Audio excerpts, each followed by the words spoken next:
What's up, beer seekers? Brandon and Steve here from BeerSighted, and we are back with another edition of our Industry Insiders video interview series.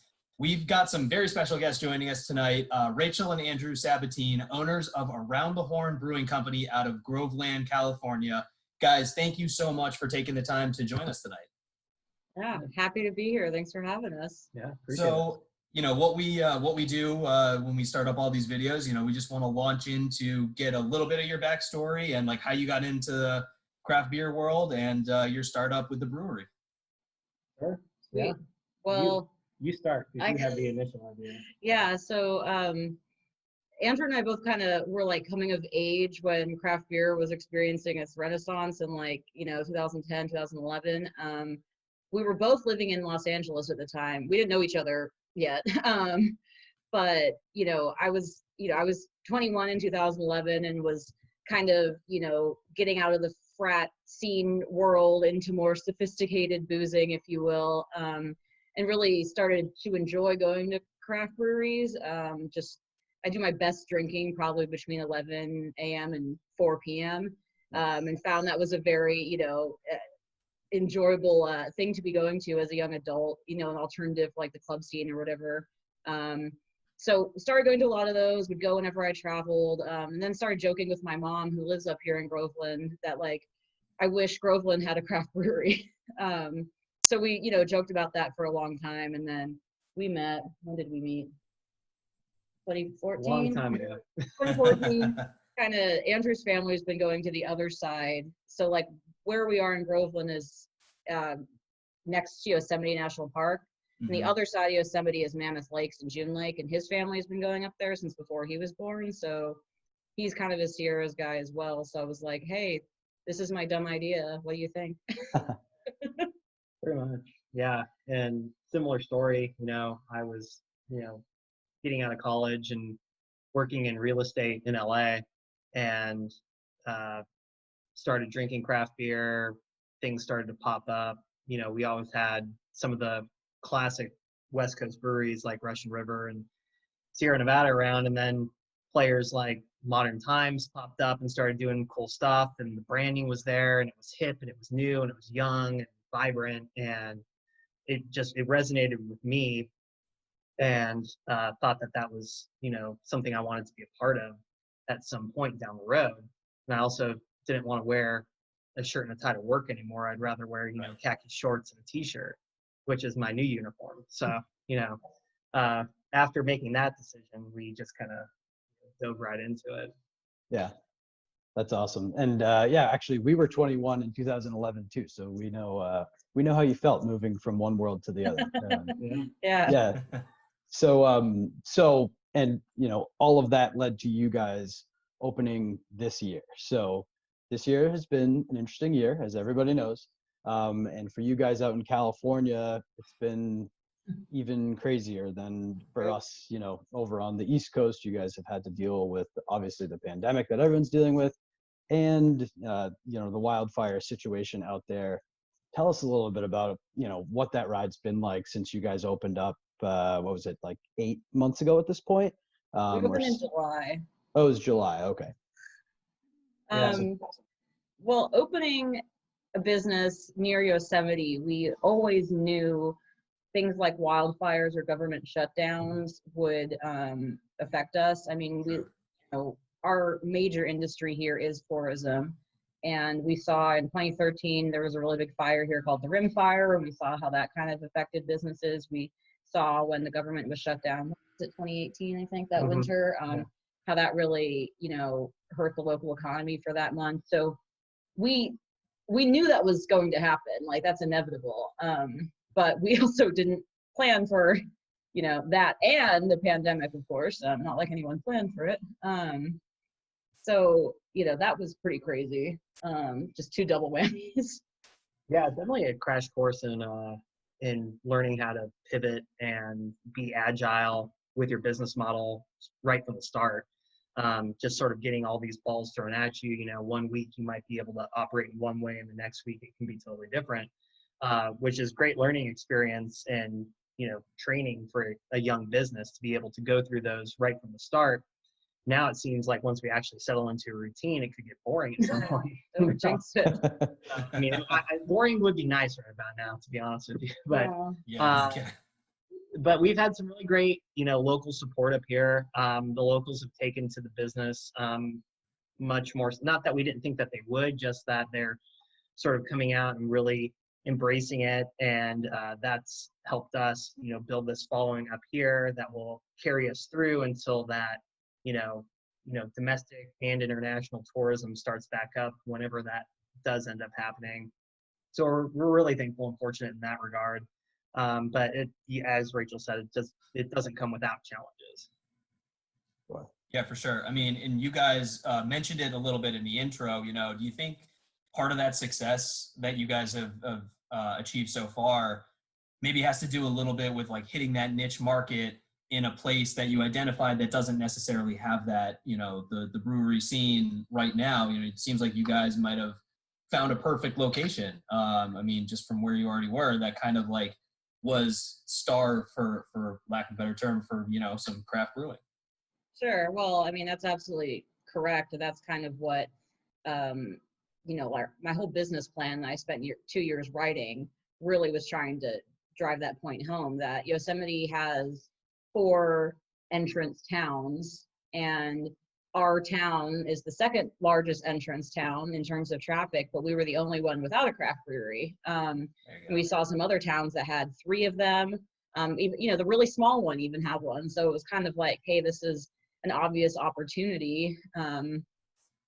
But we were kind of, I guess, concerned that the true locals up here would not really understand our concept. We're 2.5 hours from any major city, and for people who don't go into cities a lot, craft beer is kind of this unknown concept, if you will. But one thing I think that the coronavirus, like a weird, not side effect, or maybe silver lining, I don't know what we want to call it, is we're seeing a lot of people moving out of the city and either moving permanently to their vacation homes up here, or just buying up here in general. And so some of these now locals who were just visitors before are people who are really used to craft beer and are, coming by once a week because they're like, finally, there's something here for me that I didn't have before, that kind of reminds me of the city life that I used to have. So that's like a weird side effect that hopefully will help us out, especially with a slow winter. Sure. Yeah, we're Steve and I, along with our 2 other, coworkers, I guess, Nick and Tim. We're all outside of Boston. Steve's currently in Boston, but obviously all up and down the East Coast, major cities. But I think we've kind of noticed that trend too, that a lot of people are just really trying to get out, even if it's for a temporary couple months while this pandemic is going on. They're just trying to shift away from major cities so they can, get to a place that they can feel quote unquote normal. And I think, like you said, breweries are really helping out in that sense. Yeah, they are. And, the community spread, so to speak, in our county is so low, and we're in the second best tier that you can call it in the California tiered reopening system, which allows businesses like us to be able to be open, not just outdoor, but a little bit indoor as well. So creating that sense of normalcy, and people coming from, say, San Jose and San Francisco, and, they're eating lunch in a strip mall parking lot every day. It's a different experience, or it's a new experience that they haven't had since, early 2020. So we're happy to be a part of that, while also still, being mindful and responsible of our obligation to the community to, take appropriate measures and make sure that we're in compliance and that our staff's in compliance, and that we're always, that's always top of mind, because we don't want to be the reason that anything gets set back in our community and people get affected in a negative way. And that's, that's priority number 1, is keeping everyone up here safe and healthy. Right. Yeah. So you've mentioned Yosemite now a few times, which is, I've never been there, and I've only made it to the West Coast like 3 times in my life. So I don't have a lot of experience out there, but being by Yosemite sounds so cool. From what I gathered, just looking into you guys, you've kind of used your location in the theme of your brewery. Is that right? Like, what can you talk a little bit about what the brewery experience is like? Born in Yosemite, brewed in Gold Country. There you go. We totally latch onto that. But that was always part of this dream for us, was about having, you know, a Yosemite themed brewery in this small town near Yosemite, to make, you know, the Yosemite visitors experience like that much better.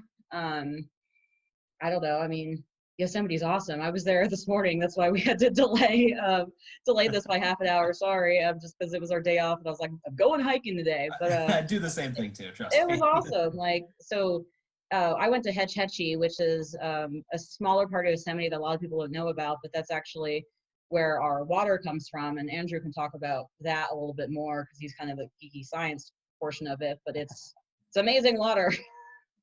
Yeah. I mean, it's straight from the ice melt, and it's essentially brewing with RO, reverse osmosis water, next to no parts per million of any sort of compounds in the water. So it's super soft. It's easy to work with. We're really just adding back to that water to sort of achieve what we want with specific beer styles. Whereas people down in municipalities that have water that's much harder, they need to treat it, they need to RO it. The math is, I'm not a big math guy, so this makes it really easy for me. I'm just adding back. I don't have to do any weird equations or anything like that. But we're really blessed in that regard to be able to sort of tie that in thematically with what we're doing.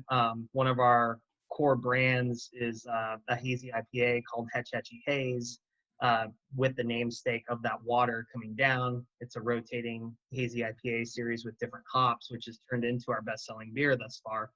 I think people in the community and then tourists alike can tie that name back, and it's a shared experience. We're working on some merch in regards to that name too. So we're just really excited to be able to utilize that, and it's we're using it to our advantage right now. Yeah. No, that's so cool that you mentioned that. I mean, I think Steve and I both, I would assume, we just think that's like fantastic and like the coolest thing. You know, you mentioned the water. Is there anything else that you use, like being so close to Yosemite, everything like so natural, like that goes into any ingredient making or any other like aspects of the beer?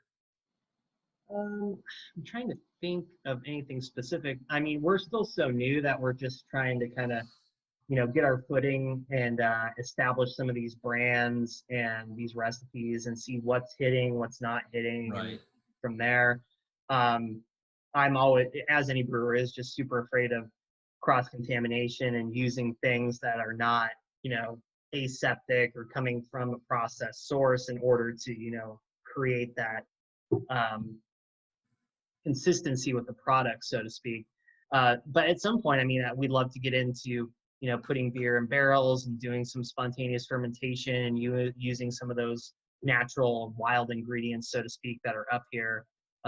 You know more about what's like so wild up here, right? Yeah. Just tell me what I need to brew with. I mean, I'm trying to get you to use some local honey, but you gotta figure that one out. We are using the local honey in some of our food. But you know, a lot of our beer names take like inspiration from Yosemite or the Gold Country. You know, one of our other bestsellers, which is also a kind of a series, is called Tip Top Lollipop. It's a fruited sour with lactose. There was a mine nearby called the Tip Top Mine, and I thought that was a really fun name, so it was like Tip Top Lollipop, and people really enjoy that one. I'm trying to think some of the other, our West Coast, the first West Coast IPA we did, we called it, I know typically a Gold Rush term, but it was, I Saw the Elephant. Sorry, the one we have now is called I Saw the Rhino. I Saw the Elephant was not specifically a Gold Rush term, but it was a phrase that was used a lot during the Gold Rush about, like, you know, overcoming adversity and like achieving something big, which, I mean, kind of explains our 2020 so far. A lot of craft breweries 2020s. You know, people, I think our community takes a lot of pride in, like, you know, showing off, like, oh, like this is Hetch Hetchy Haze, or like this is a beer that was named for our area. And then this, likewise, the visitors, you know, they're drawn to it because it's like, oh, this must be local. It's named after something local. Right. Although we do have so many people who come in having no idea what a brewery is. And even though there's a big ass window looking into the brew house where there's, you know, $175,000 worth of shiny things, they're like, oh, you make a beer here? Like, but Awesome. yes, we make all 12 of them here. Yeah, that's funny. And I love I love hearing about the branding of it. I've been in marketing for a while, so where the ideas come from and all that, I find that really interesting. But so you mentioned a number of best-selling beers. This is always a really challenging question. We always ask it because it's challenging. But which one of them is your favorite? Most brewers are like, I love them all. It's almost like, they're your children. You have to choose one though for this for tonight's purpose. Choosing the best-selling beer, or just any No, of the your beers in favorite general? beer. No, your favorite. If you can. If you can't, I understand. What's I'm yours? not afraid to make a decision. All right. Honestly, it's always a cop-out because I'm always looking for what's fresh and what's new. But we just carved up our Marzen today that we're doing Nice. an Oktoberfest this weekend. Yeah.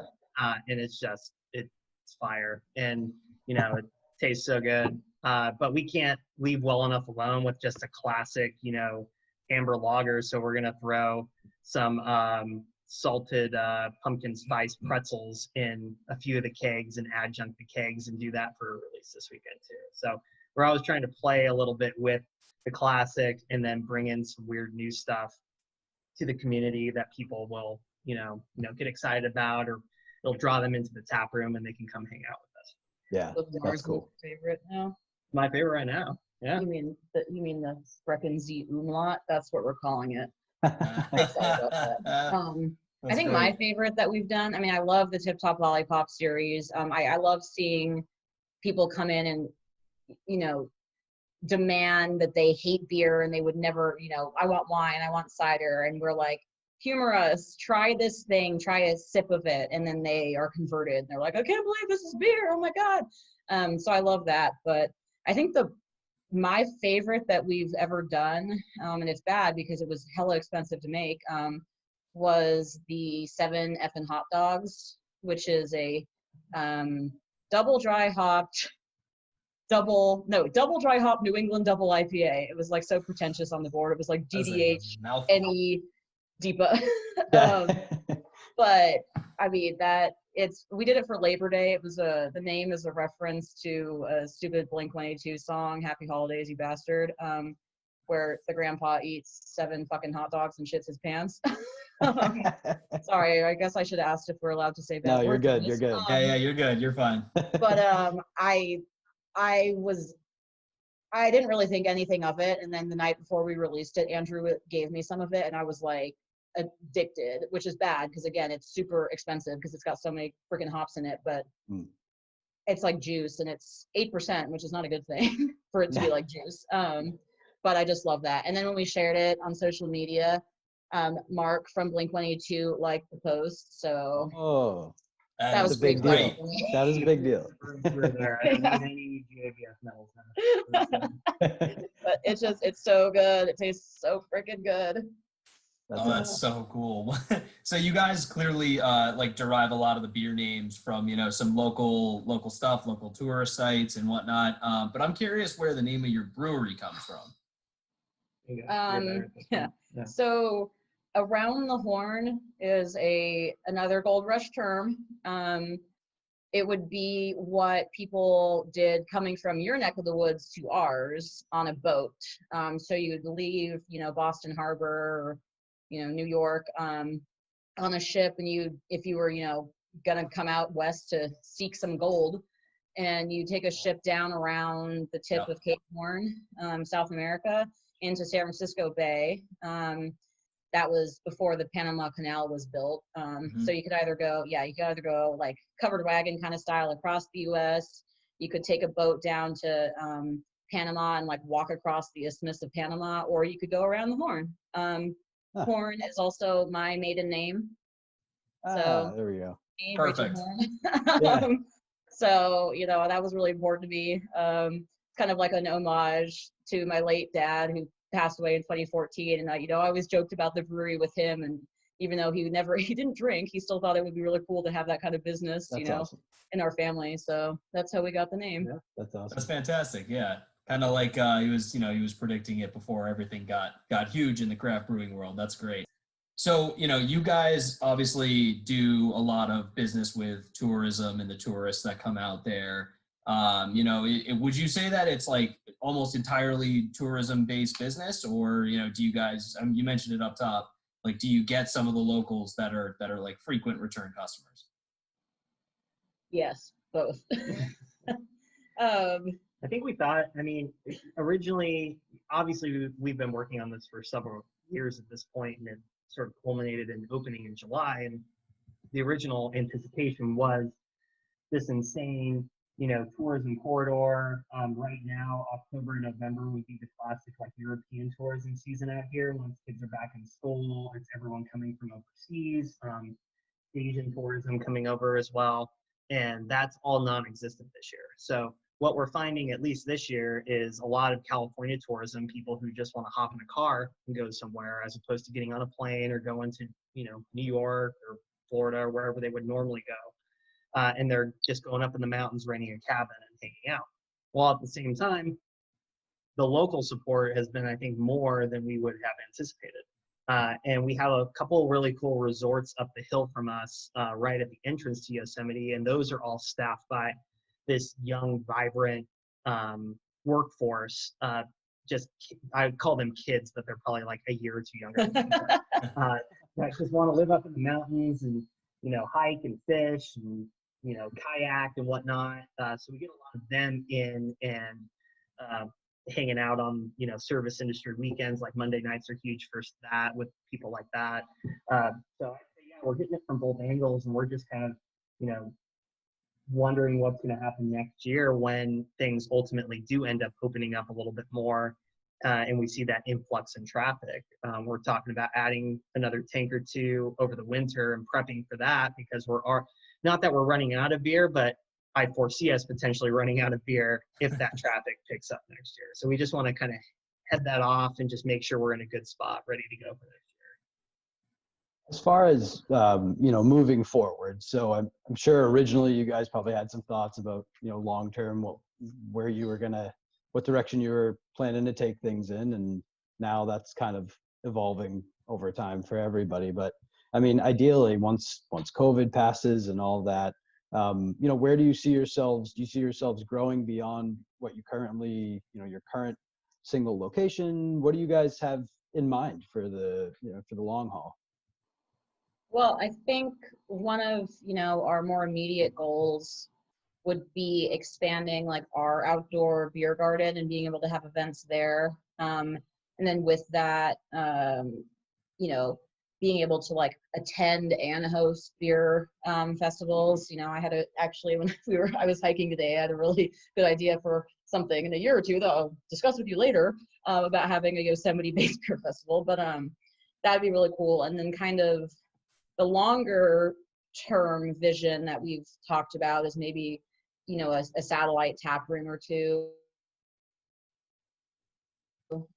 3 more resorts being built up here. So if anyone is watching who's one of the developers with one of the resorts, yes, we would love to have a tap room in your resort.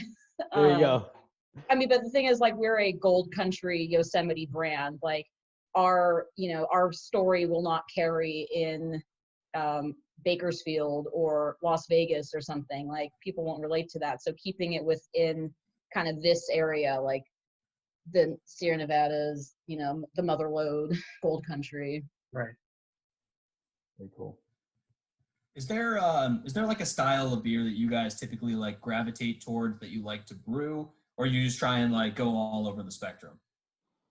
The goal with the tap room in the business itself is, and I learned this from, the brewery I used to work at in Nashville, Southern Grist, which is always having something on the board that anyone who comes in will enjoy. And we try and make that top of mind, and we build that into the production schedule that, it's not, the blonde brew day is not the most exciting brew day in the world, but if it makes people happy when they come in and they can find something that they want, that satisfies our goal as a company.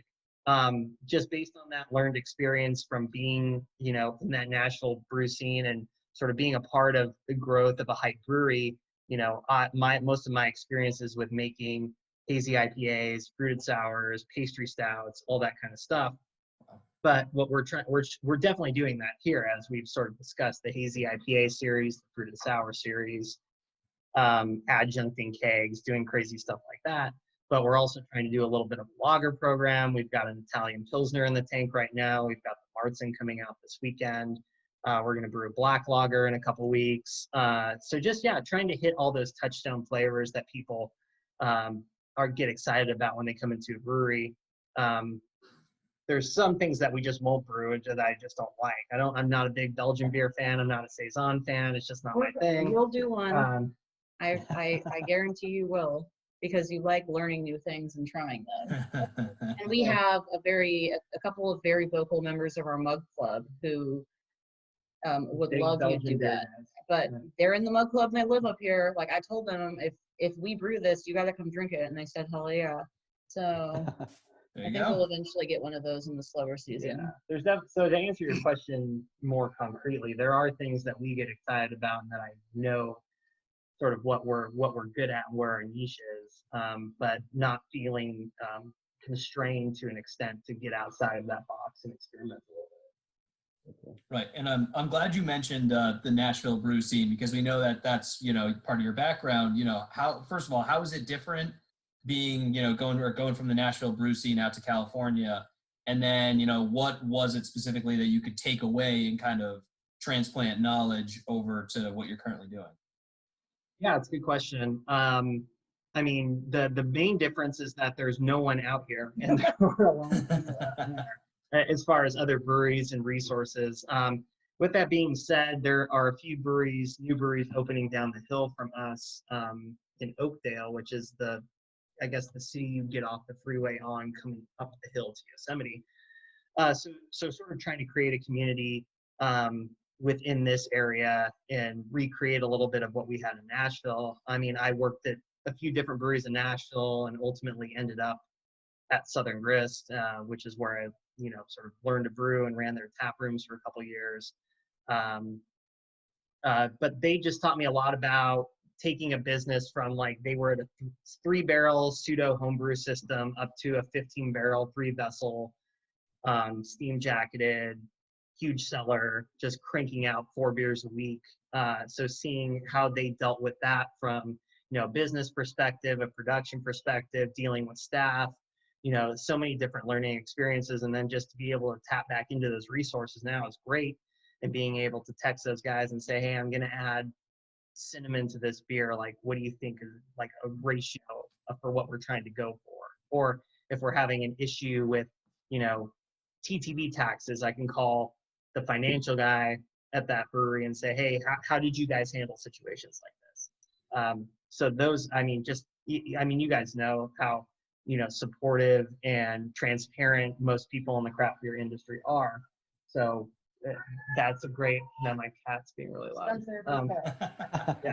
That's what happens on So live yeah, video. that was a great experience though. Super vibrant community down there. We had CBC there while we were there, which was just an insane experience, like the busiest, craziest 4 or 5 days of my life, but the most fun that I've ever had.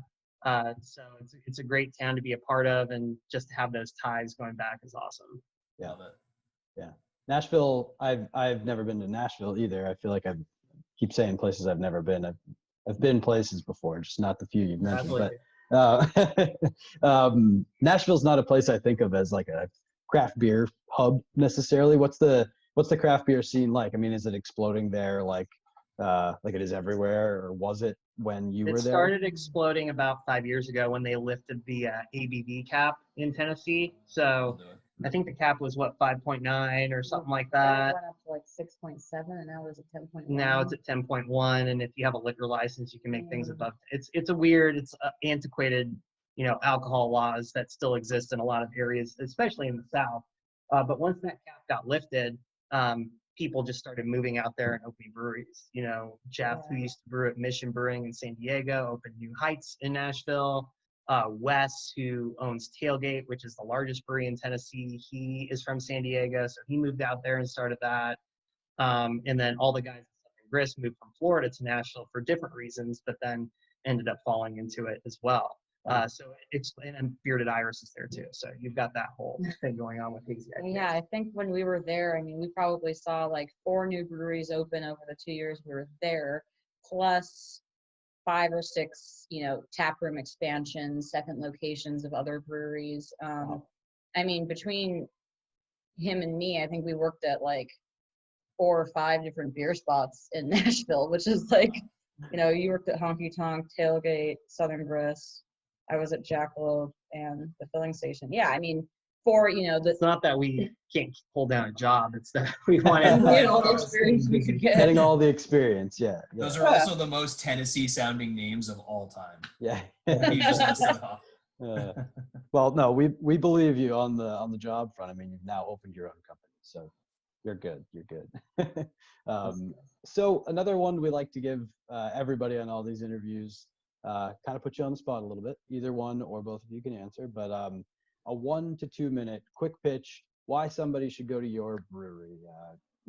If you can do it in that quick a time frame, what is it about your brewery that makes it unique, and that somebody will enjoy about the experience? I mean, why give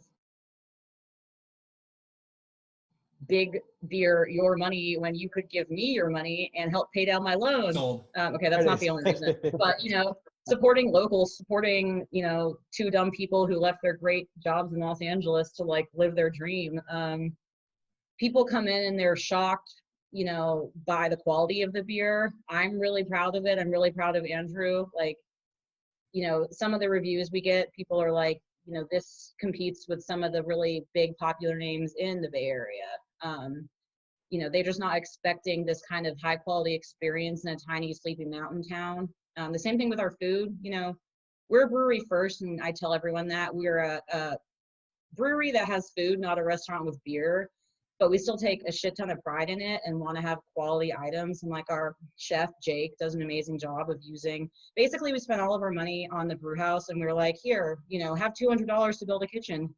He uses like panini presses and a tiny deck oven, but like he kills it. Like, it's awesome. So if you want an unexpected experience in the Gold Country where you can hang out with your dog or your kid or your buds, like that's what we offer. And also really weird fruited sours and hop combinations. What would you say?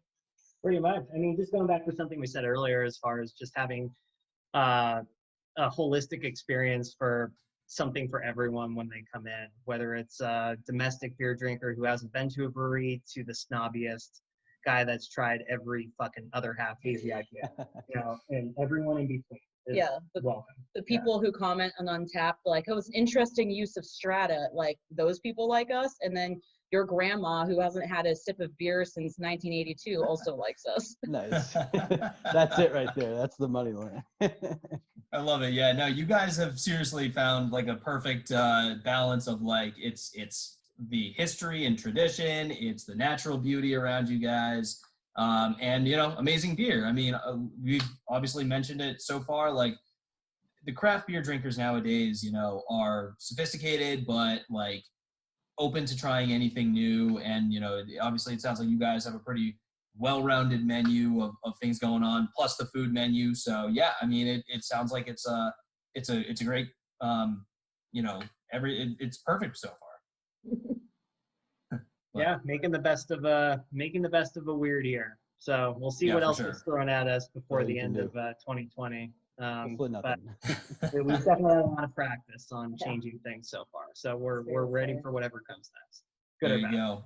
Well, before we get you guys out of here, tell everyone where they can find not only your beer, if you're distributing, but just general information on where they can find like updates regarding the brewery, and then just learn more about Around the Horn in general.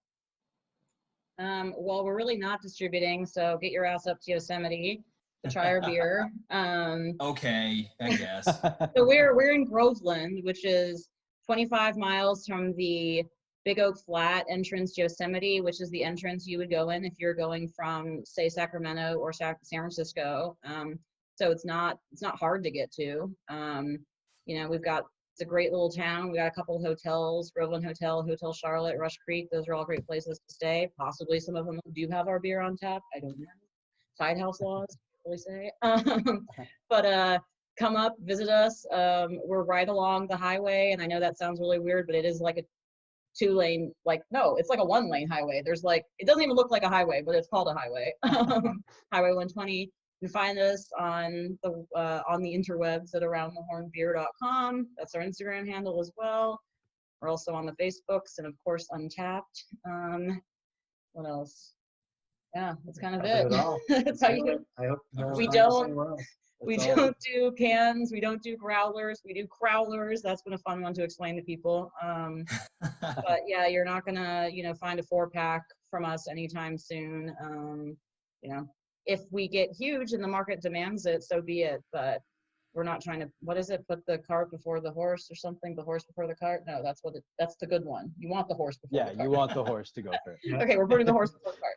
There you go. Yeah, so you got to come get the beer from the source, I guess. There you go. Or have some really good friends who send it to you. I love it. Well, yeah, guys, we look forward to the expansion for sure. That's inevitable down the road. But you guys, thank you so much for taking the time to join us tonight.